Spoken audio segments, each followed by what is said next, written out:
నమస్తే అన్న అందరికీ నమస్కారం. భారత విదేశాంగ మంత్రి డాక్టర్ ఎస్ జయశంకర్ గారు జూలై 5 ఈ రోజు నుంచి 15వ తేదీ వరకు కువైటు, ఖతారు, బెహ్రెను, ఒమాన్, అమెరికా, బెల్జియంలలో అధికారిక పర్యటన చేపట్టనున్నారు. ఈ మేరకు భారత విదేశాంగ మంత్రిత్వ శాఖ ఒక ప్రకటన చేసింది. జూలై 5వ తేదీ నుంచి 10వ తేదీ వరకు జయశంకర్ గారు ఖతారు, బెహ్రెను, కువైటు, ఒమన్ దేశాల్లో పర్యటించనున్నారు. ఈ సందర్భంగా ఆయా దేశాల విదేశాంగ మంత్రులు ఉన్నత నాయకత్వంతో సమావేశమై ద్వైపాక్షిక సంబంధాల బలోపేతం, వాణిజ్యం, పెట్టుబడులు, ఇంధనం, ప్రాంతీయ భద్రతతో పాటు పరస్పర ప్రయోజనాలకు సంబంధించిన అంశాలపైన చర్చించనున్నారు. గల్ఫ్ పర్యటన అనంతరం జయశంకర్ గారు అమెరికాలోని న్యూయార్క్ వెళ్లనున్నారు. అక్కడ జూలై 13న ఐక్యరాజ్య సమితి భద్రతా మండలిలో 2028-29 కాలానికి భారతదేశానికి సంబంధించి శాశ్వతేతర సభ్యత్వ అభ్యర్థాన్ని ప్రచారాన్ని అధికారికంగా ప్రారంభించనున్నారు.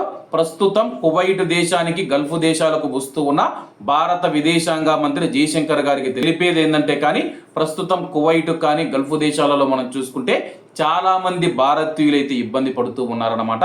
అలాగే భారతదేశంలో కానీ లేకపోతే ఎంబసీలలో కానీ హెల్ప్ లైన్ నెంబర్లు ఏర్పాటు చేశారు, కానీ అవి సకాలంలో స్పందించడం లేదని చెప్పేసి భారతీయులు తీవ్రమైన ఆగ్రహం వ్యక్తం చేస్తూ ఉన్నారు. అలాగే కువైట్ మరియు గల్ఫ్ దేశాలలో ఉన్న భారతీయులు ఎవరైతే ఉన్నారో వాళ్లకు ఏదైనా సమస్య వచ్చితే ఎవరికి చెప్పుకోవాలో కూడా తెలియని పరిస్థితుల్లో ఉన్నారు. వాళ్ళందరికీ ఏదైనా ఇంట్లో పని చేసినప్పుడు కానీ బయట పని చేసినప్పుడు కానీ ఏదైనా సమస్య వచ్చినప్పుడు ఎవరికైనా చెప్పుకునే విధంగా ఒక కొత్త యంత్రాంగాన్ని, ఒక కొత్త వ్యవస్థను ఏర్పాటు చేయవలసిన అవసరం ఉంది సార్. మీరు కానీ భారత ప్రధానమంత్రి నరేంద్ర మోడీ గారు కానీ కువైట్ మరియు గల్ఫ్ దేశాల్లో పర్యటిస్తూ ఉన్నారు.